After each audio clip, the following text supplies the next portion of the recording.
I'm Michelle, and our guest today is David McBee, a self improvement enthusiast who overcame anger issues through reading. Despite a recent cancer diagnosis, he embraces life and integrating health, spirituality, and positivity. An accomplished digital marketing expert, David is also the author of Everyday Lessons Every Day and children's series DJ's Off-Road Adventures. As the executive producer of Simplify TV, he provides a platform for marketing leaders. Join us for a powerful hour as David shares his inspiring journey from conquering personal challenges to making a significant impact in the digital marketing landscape. So let's bring him on to hear about his story. I am so excited to hear about it. How are you doing, David? I'm doing great. Thank you for having me. I appreciate it. Oh, absolutely. And I know you've got a inspirational story that I am excited to share with everybody. But before we get started, I do have a couple of questions that I feel like I need to ask you. So, in 5 words, describe yourself.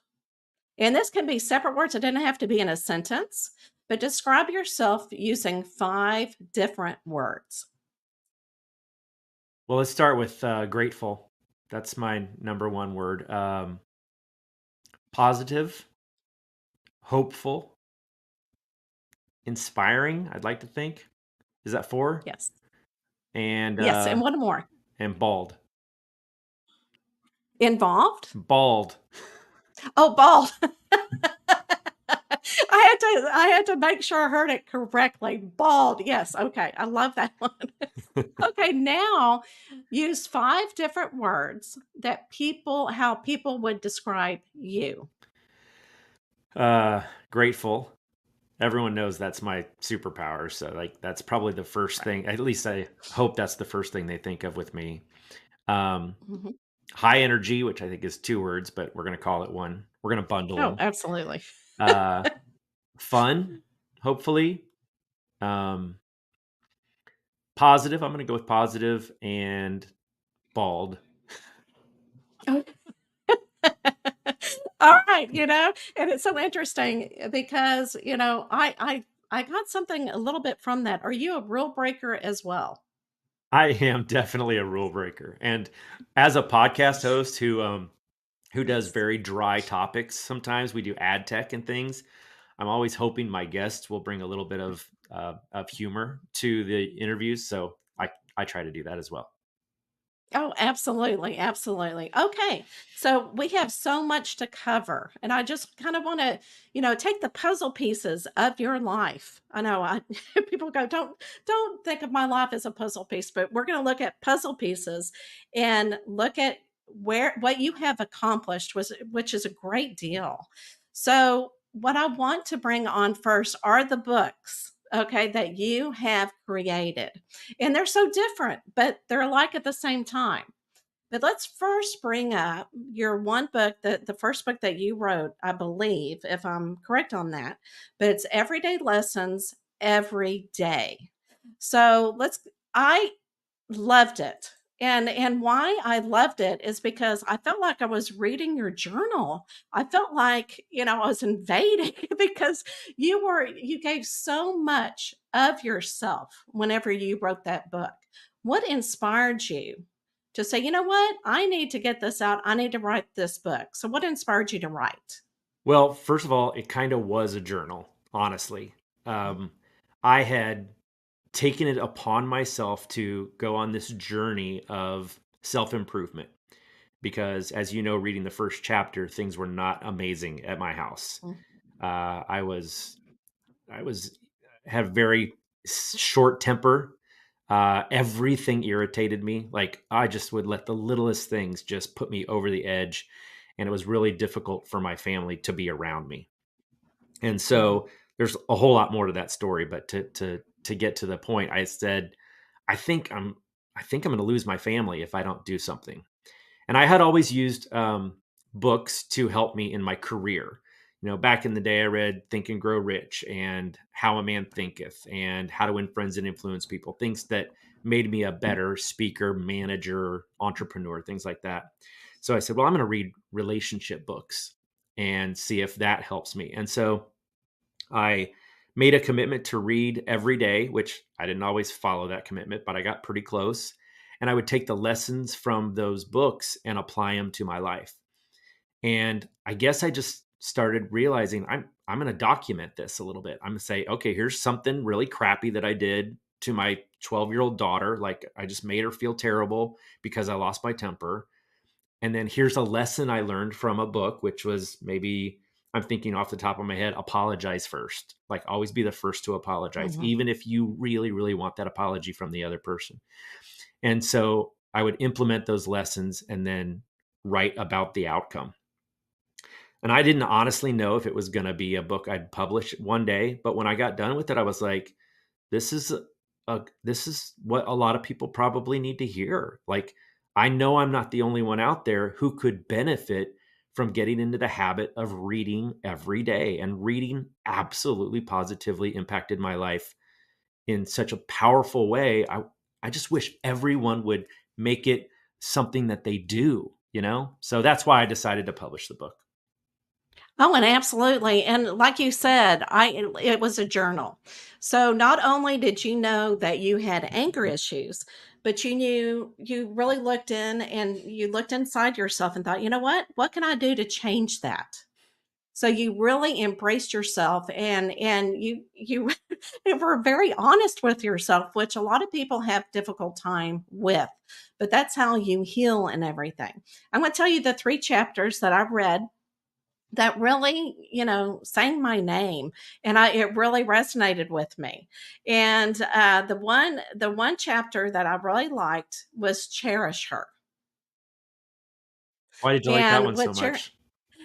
because, and it's so true because whenever, you look at whenever you have a pet, a dog, and whenever you walk in the door and the dog can't is so excited to see you, and you just know that you're loved. But a lot of times when my husband walks in, I'm here on the computer, "Hi, hun," that kind of thing, just "Hi." And not really stopping everything and going up and say, "I'm so glad you made it back home," because you never know, his life could end and he may not make it back home. But so that really resonated with me that we need to be like, the same energy as a dog. And I love how you you did this with your teenagers and they're going, you thought that they were going to think craziness with you, Oh but man, I no, they hopped up, embraced I it. ran up to him, I hugged him, I wagged my butt a little bit. They were like, "What is wrong with you?" But they felt my energy and they just laughed and it just made their day. So every once in a while I will still Right. do that. In fact, I'm going to do that today when my wife gets home. Yeah, hey, there you go. It should be, like, and I like how you said, she thought there was something wrong because that behavior of yours was a little bit different, and I would do probably the same thing, if my husband changed his behavior, I'd be going, "Okay, what happened? What's wrong with me? What happened?" Like, if that's the And one then takeaway people get from my book, then it was worth every yes. penny it cost to publish it and all the work I put into it. I challenge your listeners, when your loved one gets home today, hop up like you haven't seen them in a year and just Yeah. love on them, and it'll just make their evening. Yes, and absolutely, absolutely. It really, it only for some reason, it also rings true whenever you go to work. Because there's that gratitude. Whenever you're talking to a boss that's very difficult, just saying hello and making that eye contact, it's almost like saying, "I appreciate being here today," showing that gratitude and the number one thing. All right. So there's another chapter that I do want to talk about is be vacation dad. Yeah. And and the one reason why I really like that is because, again, it rings so true because, see, whenever I'm talking, all your chapters, a lot of people can resonate. They can see themselves in it. So whenever we go vacationing, my husband, he doesn't like to spend money. He likes to hold on to it, which is a great thing to be. But when you're on vacation, you got to down things. You got to really let go. And you did. Whenever what was it, Disney World that you went to? I can't remember. Well, I know it was I'm not a sure which one I wrote about, but there was a time, the very first time I bought fast passes at one of the theme yes, parks. yes, Um, yes. it was so expensive, right? But the lines were so Mhm. long, and this was when fast passes were kind of a novelty. They were new, and I mean, it just my kids just lit up, and it just made the vacation so amazing. Yeah. Okay, so because I talked about the chapters, which one was your favorite chapter of your book? I don't. It's been a long time since I've read I my know it's book, but I can tell you one of the chapter about driving in the left lane. I think, oh, um, okay. or it was near the end. It was called "I Am Changed" or "Am I?" And basically, the concept is, and maybe you haven't gotten there yet because you haven't quite finished the book. Oh, no, I've read it. No, I've Oh, read you that did one. refinish it? I Okay. know exactly. So Yes. one of the things that absolutely set me off was when I was in the left lane and people were going slow and I had to pass them on the right. Like, oh, I mean, even Mhm. to this day, that's still, it's like, all right, not gonna let it bother me, but like just move over. Just like I just want to go by. and and I remember one day I was in the left lane and I was moving pretty good and I saw this car in my rearview mirror coming up on me really fast, and I got out of his way as fast as I could, and he shot by me. I mean, really, really fast. And I thought, what a jerk! Like, why are that's dangerous. Why they got to go so fast? And then I thought, maybe they're going to the hospital. Maybe their Yeah. daughter is sick at home and they're trying to get to them. Like maybe they have a really good reason for driving that fast. I've done it, and I thought I had a good reason. So now, Right. whenever I experience someone driving terrible or whatever, I think, well, maybe they have a really good reason for doing that. And I try to I try to imagine the best in people instead of the worst. Mhm. Absolutely. Oh, I just love it. All right, so, I just lost my train of thought. I was gonna ask you, oh, okay, so anger. So the whole book is based upon you dealing with anger and the different lessons and everything. Where do you think your anger came from?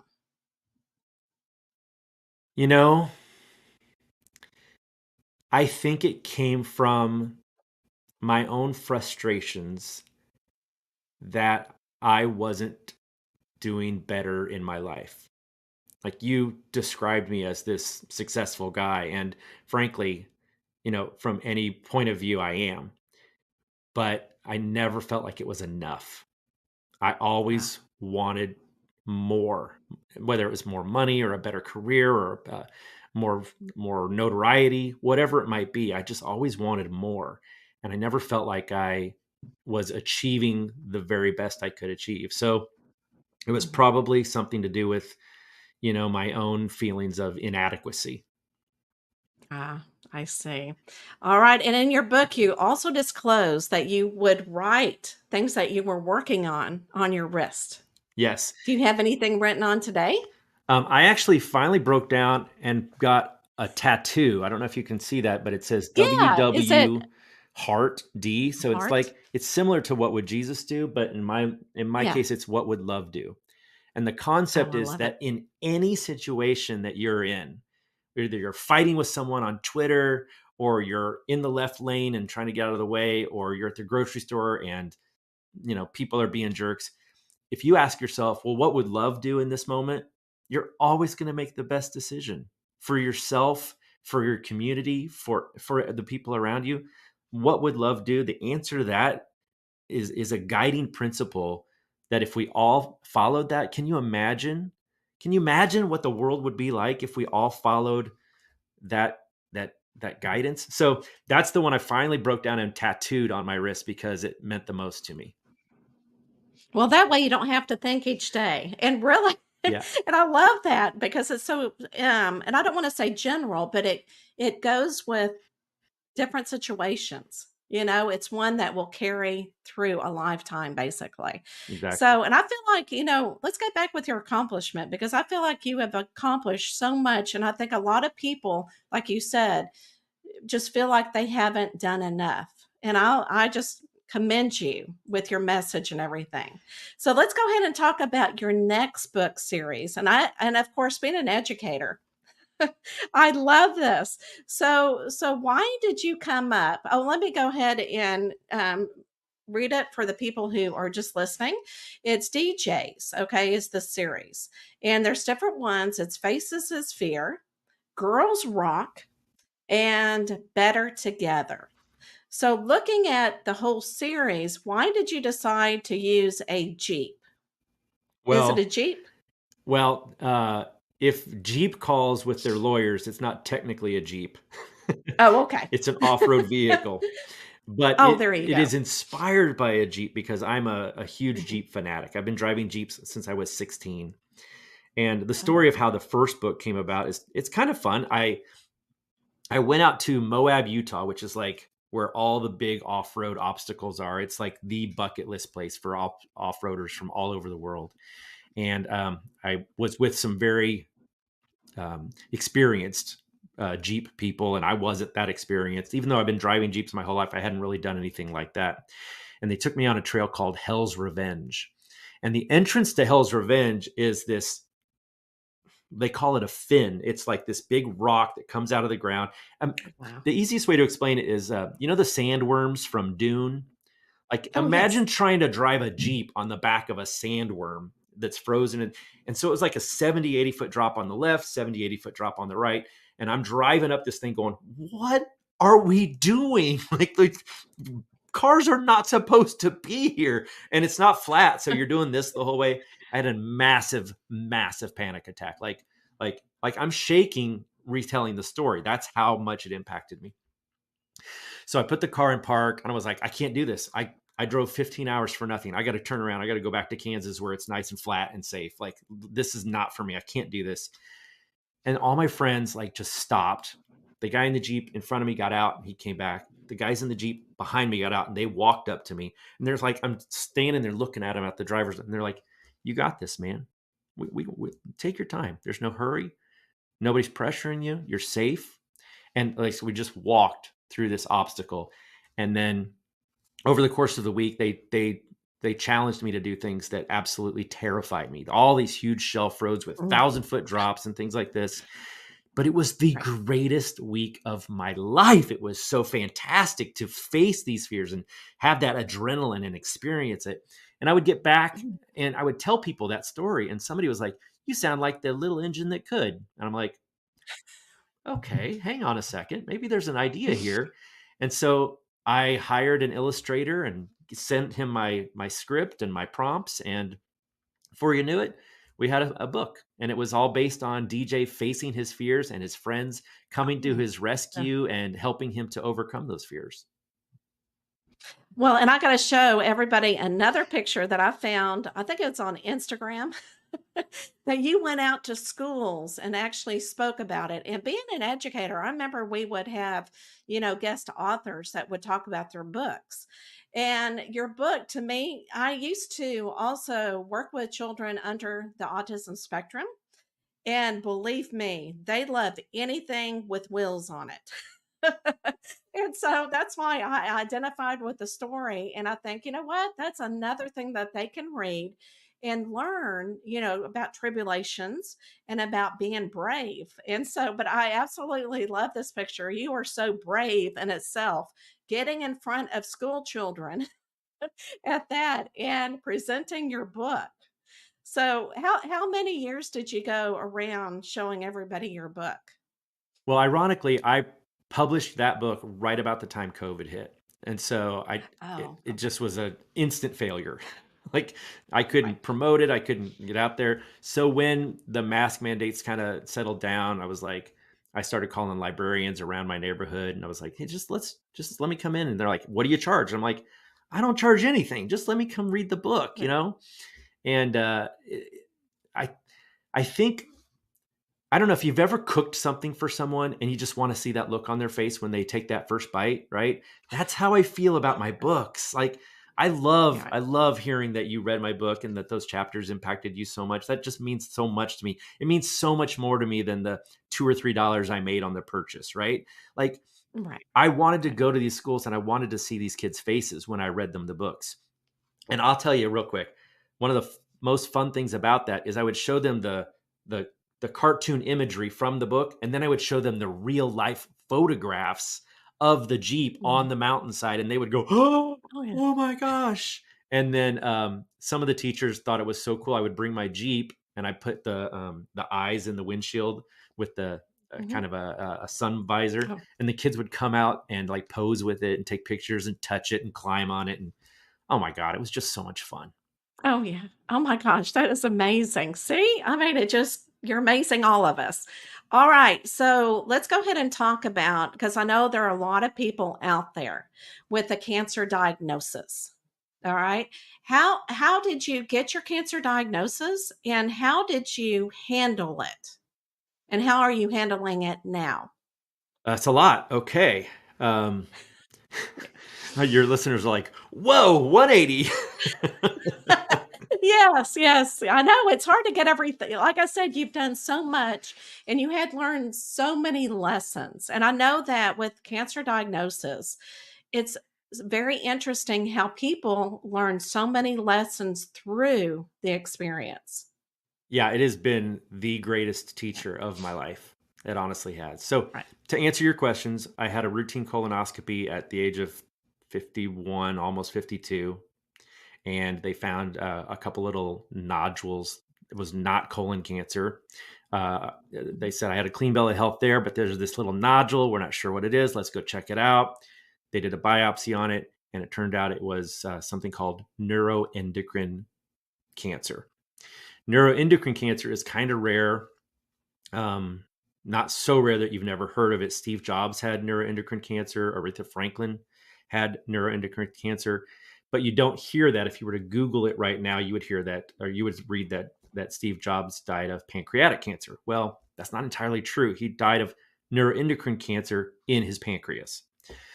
So it is a cancer that can be in any of your endocrine systems. And if it had just been in my colon, they could have cut it out, have been done, easy peasy, 97% survival rate. But it was stage 4. It had metastasized to my liver, where I had another dozen tumors in my liver. Small tumors, the size of a pea or a grape.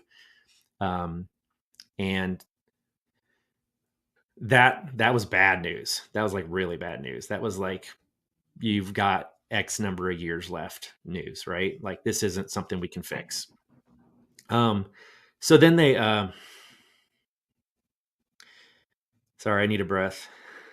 That's okay. They, they took me in for surgery. They cut out all Mhm. the tumors that they could. They literally shaved off and any part of the I lost 25% of my liver that day, my gallbladder, um, about a foot of my colon, including the valve between the small and the large intestines, which is a very valuable valve, by the way. Um, and so my plumbing's been a mess for ever since. But Mhm. they got what they thought was all of it, including the tumors that were deep in the liver. They stuck a needle in and electrified them, kind of just melted them. And so they're like, "You're good, you're all set." And I'm like, "Wow, that was the easiest cancer diagnosis story of all time."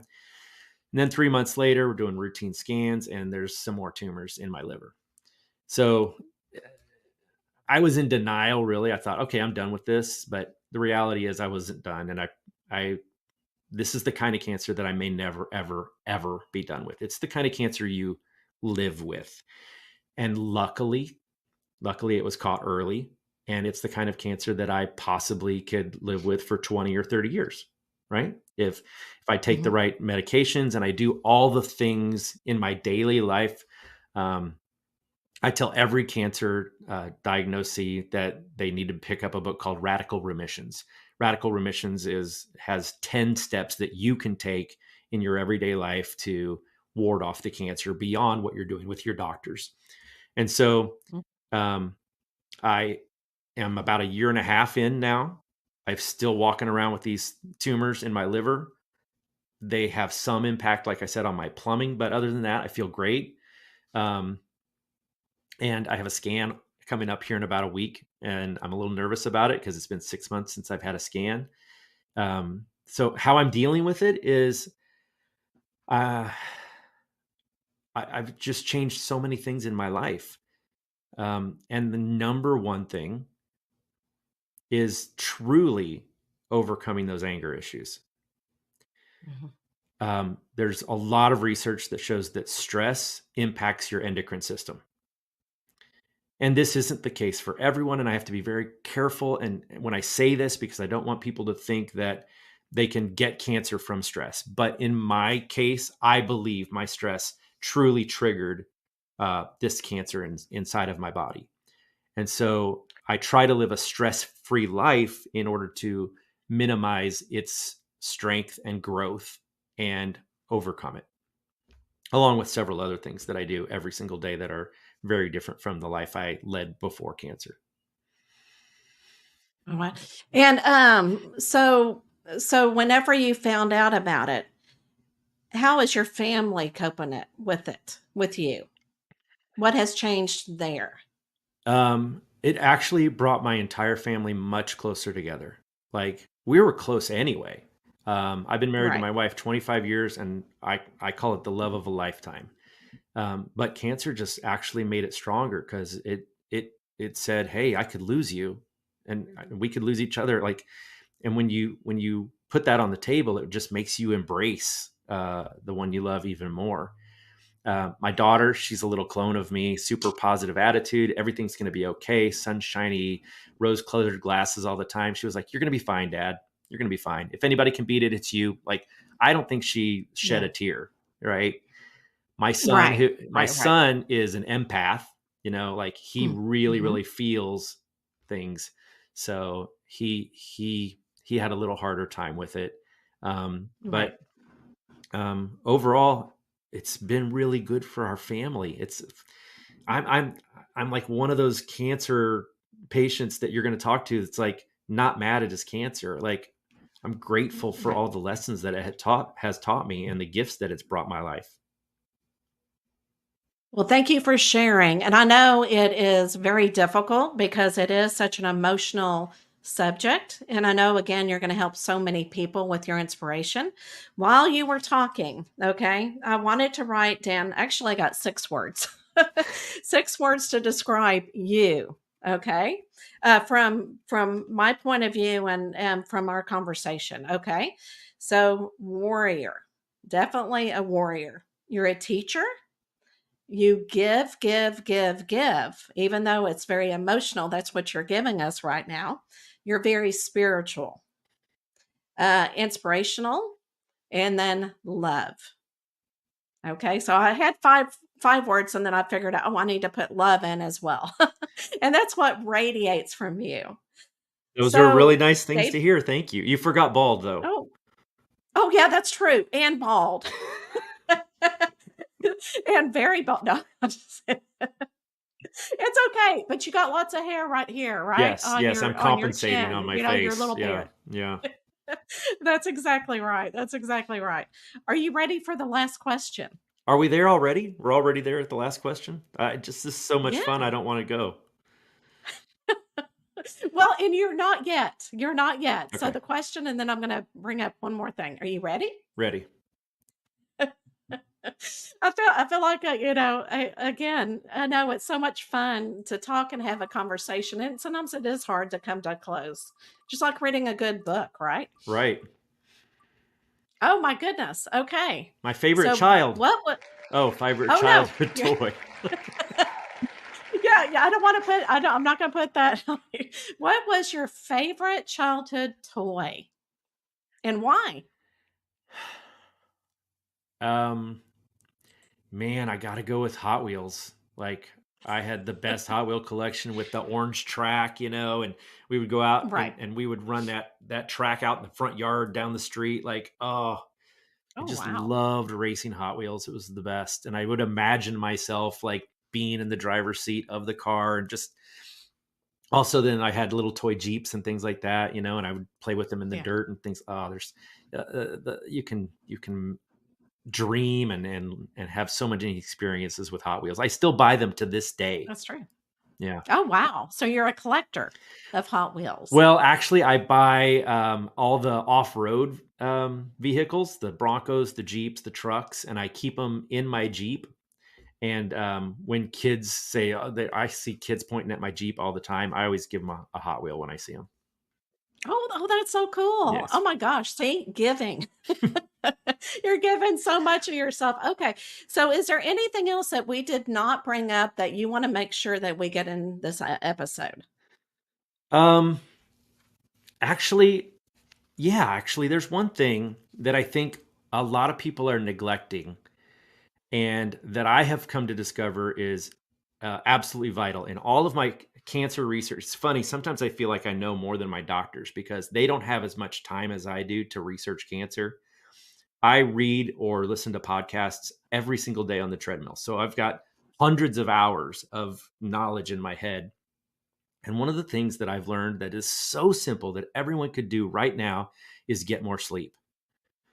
When you are sleeping is the only time that your body is repairing itself. And if you are neglecting that, you are taking away that function, right? And so these A-type personalities that say, I don't need it. I can do a lot on 6 hours. Like, okay, you can to a point. But even Tony Robbins, in his recent book, Life Force, he talks about how he used to run, run, run, run, run, and he'd get as little sleep as he possibly could because he had so many things to do. And now he prioritizes sleep. And you absolutely got to get 8 hours a night. And it can keep you healthy. It can repair anything that's going wrong with you. It reduces stress. Like, it's such a stupid little thing to put my stake in the ground and say this is what you need to do, but it's a little thing we can all change that can have a huge impact on our health and our mental health as well.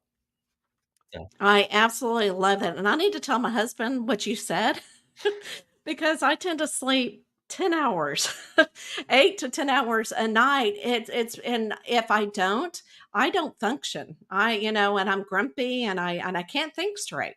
And so I don't know what it is, but I've always all my life I've had to have 8 to 10 hours, an evening. Well, then you're So thank you so probably much for bringing that up. in good health then. That's great.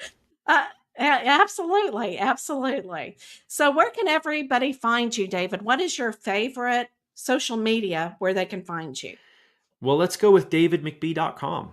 I'm pretty easy to find. I've been in internet marketing. We didn't talk much about that, but that's been my career for the last 20 years. So if you Google me or look at davidmcbee.com, you're going to find me pretty easily. All the books are on Amazon, including, well, I got a new one coming out in the spring. So I'm excited about that one, but everything will be on Amazon. Okay, excellent. All right. So, everybody, if you enjoyed this episode, not only the inspiration, we went up and then we went down around like a roller coaster. But if you know somebody who really will, just make it their day and their year and their life, please share it with them because a lot of people need to be inspired. And I think, we're lacking a lot of inspiration. You are like David, like a warrior. You're making it every day. Make it, and I know in his book, he talks about having different lessons, in a life. And sometimes you get tired of saying, okay, there's another lesson. But, it is so true. You grow so much whenever you go through a tribulation and you get to see what's on the other side. But you got to keep going and find that warrior in you. All right, guys, I will see you next week. Bye.